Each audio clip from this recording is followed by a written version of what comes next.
കൽബലി ഗഞ്ച് എന്ന പേരുള്ള ഒരു ഗ്രാമമുണ്ടായിരുന്നു. അവിടെ ലഗൻ തന്റെ കുടുംബത്തോടൊപ്പം ജീവിച്ചു വന്നു. ലഗന്റെ അച്ഛൻ അമൽലാൽ ഒരു കൂലി തൊഴിലാളിയാണ്. ആരെങ്കിലും കെട്ടിടം കെട്ടുമ്പോൾ അവരെ സഹായിക്കും. എപ്പോഴെങ്കിലും നിലക്കരി ചുരങ്കത്തിൽ ജോലി ചെയ്യും. നീ ദിവസം മുഴുവൻ വീട്ടിൽ എന്താണ് ചെയ്തുകൊണ്ടിരിക്കുന്നത്?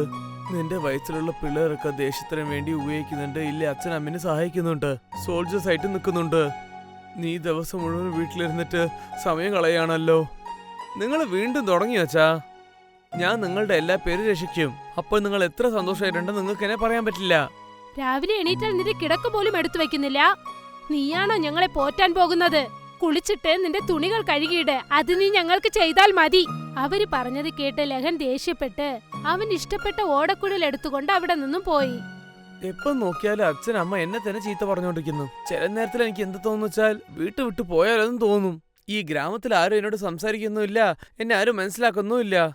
ഇത് പറഞ്ഞിട്ട് ലഹൻ ഓടക്കുഴൽ ഊതാൻ തുടങ്ങി. ഓടക്കുഴലിൽ നിന്നും വരുന്ന നാദം കാടുകളിലും ഗ്രാമങ്ങളിലും എല്ലാം കേൾക്കാൻ തുടങ്ങി. അവന്റെ ആ സുന്ദരമായ നാദം ഓടക്കുഴൽ ആശാൻ കേട്ടു. ഈ ചെക്കൻ നല്ലൊരു ഭാവിയുണ്ടല്ലോ. നമ്മൾ കുറച്ച് ഐഡിയ ഉപയോഗിച്ചാൽ കുറെ കാശും ഉണ്ടാക്കാൻ പറ്റും.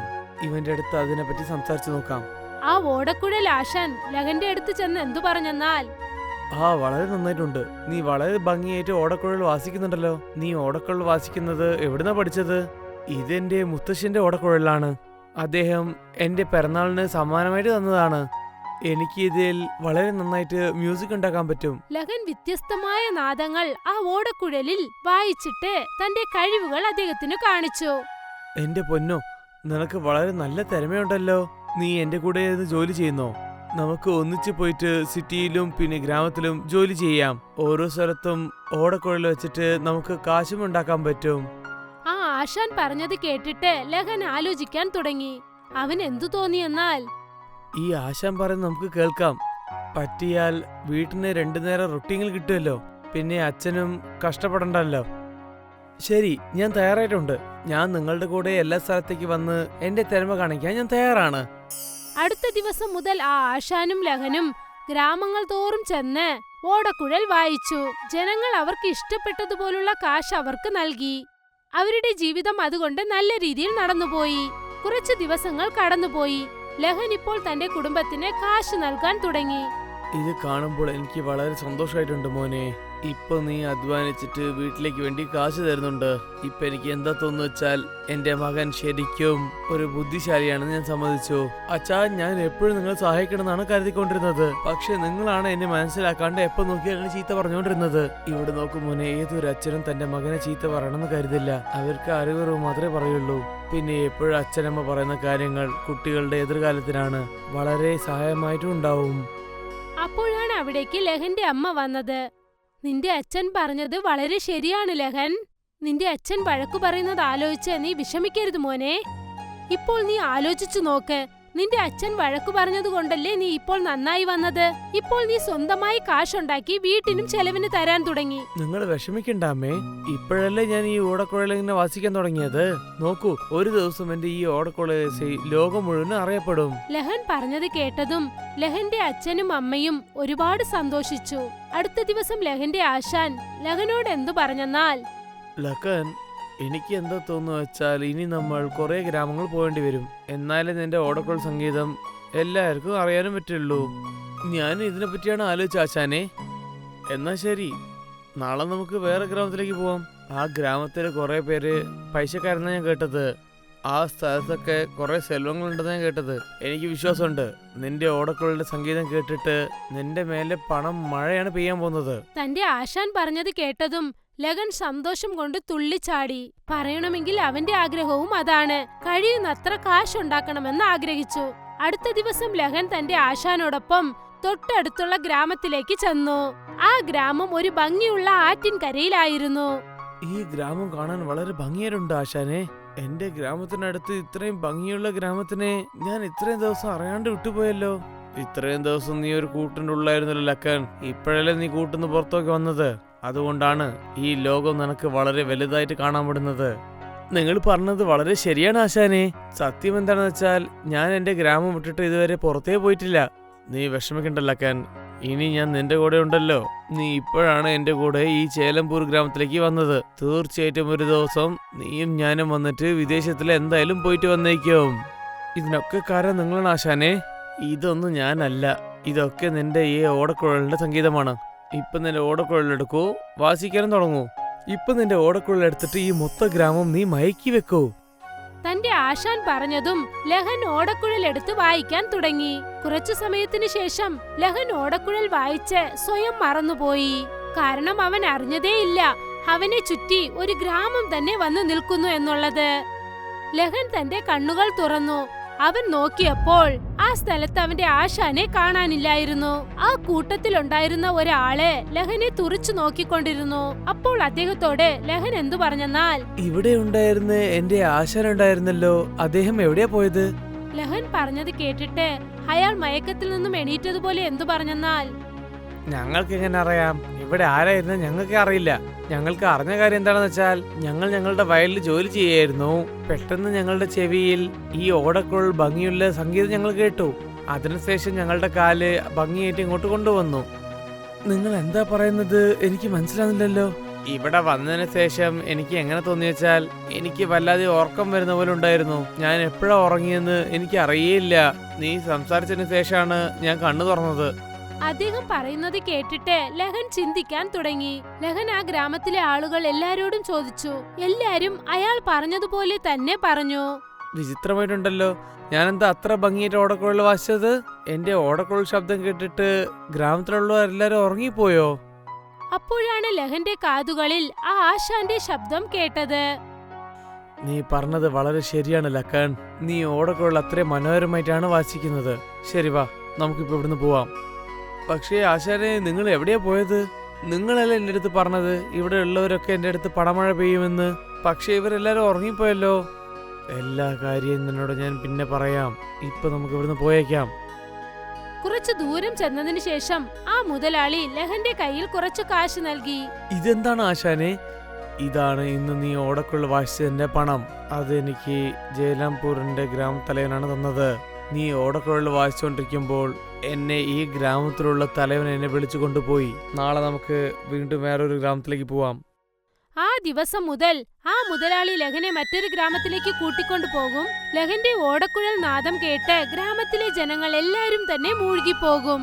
പിന്നെ കുറച്ചു ദൂരം ചെന്നിട്ട് ആ ആശാൻ ലഹന്റെ കയ്യിൽ കുറച്ചു കാശ് നൽകും. ലഹന്റെ കുടുംബത്തിലുള്ളവർ വളരെ സന്തോഷത്തിലായിരുന്നു. ലഹൻ ഇപ്പോൾ ദിവസവും കാശുണ്ടാക്കി വീട്ടിലേക്ക് കൊണ്ടുവരാൻ തുടങ്ങി. ഒരു ദിവസം രാവിലെ എന്തുണ്ടായെന്നാൽ, ലഹൻ ഉറങ്ങി എണീറ്റപ്പോൾ പെട്ടെന്നൊരു പോലീസ് ജീപ്പ് ലഹന്റെ വീടിന്റെ വാതിൽക്കൽ വന്നു നിന്നു. നിങ്ങൾ ആരാണ്? നിങ്ങൾ ഇവിടെ എന്താ ചെയ്യുന്നത്? നിങ്ങൾ സംസാരിക്കാൻ നോക്കിയാൽ നിങ്ങൾക്ക് ഒന്നും അറിയില്ലെന്ന് തോന്നുന്നല്ലോ. നിങ്ങളുടെ മകൻ എവിടെയുള്ളത്? അപ്പോഴാണ് അവിടേക്ക് ലഹൻ വന്നത്. എന്തു പറ്റിയച്ചാ? പോലീസ് എന്താ നമ്മളെ വീട്ടിലെന്താ ചെയ്യുന്നത്? എനിക്ക് അറിയില്ല മോനെ, പക്ഷെ നിന്നെ പറ്റിയാണ് ചോദിക്കുന്നത്. നീ എന്തെങ്കിലും തെറ്റ് ചെയ്തിട്ടാണ് ഇവിടെ ഒളിഞ്ഞിരിക്കുന്നത് മോനെ? നിങ്ങൾ എന്താ അച്ഛാ ഇങ്ങനെയൊക്കെ സംസാരിക്കുന്നത്? അപ്പോഴാണ് പോലീസ് ഉദ്യോഗസ്ഥൻ ലഹനോട് വന്ന് പറഞ്ഞത്. അങ്ങനെയാണോ? എന്നാ നീ നിന്റെ വീട്ടിൽ എങ്ങനെയാണോ പറഞ്ഞിരിക്കുന്നത്? നീ സത്യസന്ധയായിട്ടാണോ ജോലി ചെയ്യുന്നത്? സത്യസന്ധയുടെ ജോലിയോ? നിങ്ങൾ എന്താ പറയാൻ വരുന്നത്? ഞാൻ വളരെ സത്യസന്ധയായിട്ടാണ് ജോലി ചെയ്യുന്നത്. ആവശ്യമില്ലാതെ കള്ളം പറയണ്ട. എനിക്ക് നന്നായിട്ട് അറിയാം നീ എന്താണ് ചെയ്തുകൊണ്ടിരിക്കുന്നതെന്ന്. 10 ഗ്രാമത്തിൽ നീ മോഷ്ടിച്ചതുകൊണ്ട് ഞാൻ നിന്നെ അറസ്റ്റ് ചെയ്യാൻ പോവുകയാണ്. പോലീസ് ഉദ്യോഗസ്ഥൻ പറഞ്ഞത് കേട്ടതും നമൻലാൽ വിഷമത്തിൽ സ്തംഭിച്ചുപോയി. നിങ്ങൾ ഇപ്പോഴെന്താണ് പറഞ്ഞുകൊണ്ടിരിക്കുന്നത്? ഞാൻ പറയുന്നത് വളരെ ശരിയാണ്. നിങ്ങളുടെ മകൻ ഓടക്കുഴൽ വച്ചുകൊണ്ടിരിക്കുകയാണ്. ആ സംഗീതം കേട്ടിട്ട് ഗ്രാമത്തിലുള്ള ജനങ്ങളെല്ലാരും മയങ്ങിപ്പോവുകയാണ്. ആ സമയം ഇവൻ ഉപയോഗിച്ച് ഇവൻ ഗ്രാമത്തിലുള്ള വീട്ടിലെ പൂട്ടൊക്കെ പൊട്ടിച്ചിട്ട് അവിടെയുള്ള എല്ലാ സ്വർണവും പിന്നെ പണവും എടുത്തിട്ട് അവൻ മോഷ്ടിക്കുന്നുണ്ട്. നിങ്ങൾ ആവശ്യമില്ലാതെ എന്നെ കുറ്റം പറയാണ്. ഞാൻ ഇതുപോലെ ചെയ്തിട്ടേ ഇല്ല. നീ എന്താ ചെയ്ത് എന്ത് ചെയ്തില്ലെന്ന് എന്റെ കൂടെ സ്റ്റേഷനിലേക്ക് വന്നിട്ട് അവിടെ വന്നിട്ട് പറയൂ.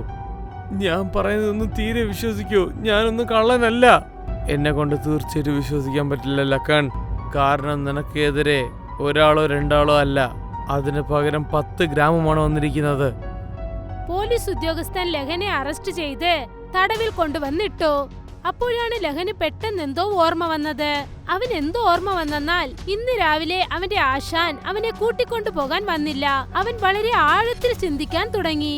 അവൻ അപ്പോഴാണ് ഓർമ്മ വന്നത്, അതായത് ഇവന്റെ ഓടക്കുഴൽ നാദം കേട്ട് ഗ്രാമത്തിലെ ജനങ്ങൾ ഉറങ്ങിയതും അവിടെ മുതലാളി നിൽക്കാറില്ല. പിന്നെ ലഹനെ ഉടൻ തന്നെ അവിടെ നിന്നും തിരിക്കാനായി പറയും. ലഹൻ കരഞ്ഞുകൊണ്ട് പോലീസ് ഉദ്യോഗസ്ഥനോട് പറഞ്ഞു, എനിക്ക് എല്ലാ കാര്യം മനസ്സിലായി ഇൻസ്പെക്ടർ. നിങ്ങൾ പറയുന്നത് സത്യമാണെങ്കിൽ കള്ളൻ ഞാനല്ല, എന്റെ ആശാനായിട്ടുള്ളവനാണ് കള്ളൻ. എന്താശാൻ? എങ്ങനെ വിട്ട ആശാൻ? ഈ ഗ്രാമത്തിലെ ജനങ്ങൾ അങ്ങനത്തെ ഒരു ആശാനൊന്നും കണ്ടിട്ടില്ലല്ലോ. ഞാൻ പറയുന്നത് നിങ്ങൾ ഒന്ന് വിശ്വസിക്കൂ. ഞാൻ ഇതുവരെ ഗ്രാമത്തിനുള്ളിൽ പോയിട്ടേ ഇല്ല. എന്റെ ആ ആശാനാണ് എന്നെ ഓരോരോ ഗ്രാമത്തിലേക്ക് കൊണ്ടുപോകുന്നത്. എപ്പോഴൊക്കെ ഗ്രാമത്തിൽ പോകുമ്പോൾ ആ ഓടക്കുഴലിന്റെ ശബ്ദം കേട്ട് മയങ്ങി പോകുന്നു, അപ്പോഴൊക്കെ ഈ ആശാൻ കാണാതായി പോവും. ഒരു പക്ഷേ ആ മോഷണമൊക്കെ അദ്ദേഹമായിരിക്കും ഉണ്ടായിട്ടുണ്ടാവുക. ആ പോലീസ് ഉദ്യോഗസ്ഥൻ ലഹൻ പറയുന്നത് ശ്രദ്ധിച്ചു കേൾക്കാൻ തുടങ്ങി. ലഹന്റെ കണ്ണുകളിൽ തന്നെ കാണാൻ സാധിച്ചു ലഹൻ പറയുന്നതൊക്കെ നേരാണെന്ന്. അത് കേട്ടിട്ട് പോലീസ് പറഞ്ഞു, എനിക്ക് നിന്റെ മേലെ വിശ്വാസം വരുന്നുണ്ട് ലക്കൻ. നിന്റെ കരച്ചിൽ തന്നെ എനിക്ക് എല്ലാ കാര്യവും മനസ്സിലാവുന്നുണ്ട്. പക്ഷെ ഒരു കാര്യം നന്നായിട്ട് മനസ്സിലായിക്കോളൂ, എല്ലാ ആധാരം നിനക്ക് എതിരായിട്ടുണ്ട്. നീ പറയുന്ന ഈ ആശാനെ പറ്റി ആർക്കും ഒരു കാര്യം അറിയില്ല. പോലീസ് ഉദ്യോഗസ്ഥൻ പറയുന്നത് കേട്ടിട്ട് ലഹൻ ആകെ സങ്കടത്തിലായി. 2 ദിവസത്തിനു ശേഷം ആ പോലീസ് സ്റ്റേഷനിലേക്ക് ഉയർന്ന ഉദ്യോഗസ്ഥൻ വന്നു. അദ്ദേഹം അവിടെ നിന്നുകൊണ്ടിരുന്ന ലഹനെ കണ്ടു. ആ ഉയർന്ന ഉദ്യോഗസ്ഥൻ പോലീസ് ഉദ്യോഗസ്ഥനോട് പറഞ്ഞു, ഇവനല്ലേ ഓടക്കുഴൽ വായിച്ചുകൊണ്ടത് പയ്യൻ? ആ 10 ഗ്രാമത്തിൽ പോയി മോഷ്ടിച്ചത്? യെസ് സർ, ഇവനാണ് ആ ഓടക്കുഴൽ വായിച്ചത്. പോലീസ് ഡിപ്പാർട്ട്മെന്റിലെ ഉയർന്ന ഉദ്യോഗസ്ഥൻ ലഹനോട് പറഞ്ഞു, ആ ഓടക്കുഴലിന്റെ സംഗീതം എനിക്ക് കാണിച്ചു തരൂ. ആ പോലീസ് ഉദ്യോഗസ്ഥൻ പറഞ്ഞത് കേട്ടിട്ട് ലഹൻ ഓടക്കുഴൽ വായിക്കാൻ തുടങ്ങി. കുറച്ചു സമയത്തിന് ശേഷം ആ പോലീസ് ഉദ്യോഗസ്ഥൻ ലഹന്റെ ഓടക്കുഴൽ നാദത്തിൽ സ്വയം മറന്നുപോയി. നീ ശരിക്കും വളരെ ഭംഗിയായിട്ടും നന്നായിട്ടാണ് ഓടക്കുഴൽ വായിക്കുന്നത്. പിന്നെ എന്തിനാ നീ ഇങ്ങനത്തെ കാര്യം ചെയ്തത്? ലഹൻ കരഞ്ഞുകൊണ്ട് വീണ്ടും പറയാൻ തുടങ്ങി, അതായത് അവൻ അതുപോലെ ഒന്നും തന്നെ ചെയ്തില്ല എന്ന്. ലക്കൻ, നീ പറഞ്ഞതിൽ എനിക്ക് മുഴുവനും വിശ്വാസമുണ്ട്. പക്ഷേ എല്ലാ ആധാരം നിനക്കെതിരായിട്ട് നിൽക്കുന്നുണ്ട്. എന്നാലും നിന്റെ അടുത്ത് ഈ ഒരു വഴിയേ ബാക്കിയുള്ളൂ. എന്ത് വഴിയാണ് സർ? എനിക്ക് മുംബൈയിൽ ഒരു വലിയ മ്യൂസിക് ഡയറക്ടർ അറിയാം. അദ്ദേഹം വിദേശത്തിലൊക്കെ ലൈവ് മ്യൂസിക് കോൺസെർട്ട് ഒക്കെ ചെയ്യുന്നുണ്ട്. ഞാൻ നിനക്ക് അദ്ദേഹത്തിനടുത്ത് ജോലി വാങ്ങിത്തരാം. പക്ഷേ നീ എനിക്കൊരു പ്രോമിസ് ചെയ്യണം. അവിടെ പോയിട്ട് നിനക്ക് എത്ര പണം കിട്ടുന്നുണ്ടോ ആ പണമൊക്കെ നീ ആ മോഷണം പോയ ഗ്രാമജനങ്ങളിലേക്ക് നീ കൊടുത്തേക്കണം. ആർക്കൊക്കെ പണം നഷ്ടപ്പെട്ടോ അവർക്കാണ്. ആ പോലീസ് ഉദ്യോഗസ്ഥൻ പറഞ്ഞത് കേട്ടിട്ട് ലഹൻ വളരെ ആഴ്ന്ന് ചിന്തിക്കാൻ തുടങ്ങി. ശരി, ഇങ്ങനെയൊക്കെ തെറ്റ് ചെയ്തിട്ടില്ലെന്ന് ഞാൻ വിശ്വസിക്കണമെങ്കിൽ, പിന്നെ എന്റെ ഓടക്കുഴൽ കൊണ്ട് ഈ ജനങ്ങൾക്ക് നല്ലതാവണമെങ്കിൽ ഞാൻ ഇതിന് തയ്യാറാണ്. ആ പോലീസ് ഉദ്യോഗസ്ഥൻ ലഹനെ കൊണ്ടുപോയി വലിയ വലിയ പ്രൊഡ്യൂസറിന്റെ അടുത്ത് കാണിച്ചു. കുറച്ചു ദിവസങ്ങളിൽ ലഹൻ വലിയ വലിയ ലൈവ് കോൺസെർട്ടിൽ വായിക്കാൻ തുടങ്ങി. അപ്പോൾ ലഹന്റെ മേലിൽ പണത്തിന്റെ മഴ പൊഴിയാൻ തുടങ്ങി.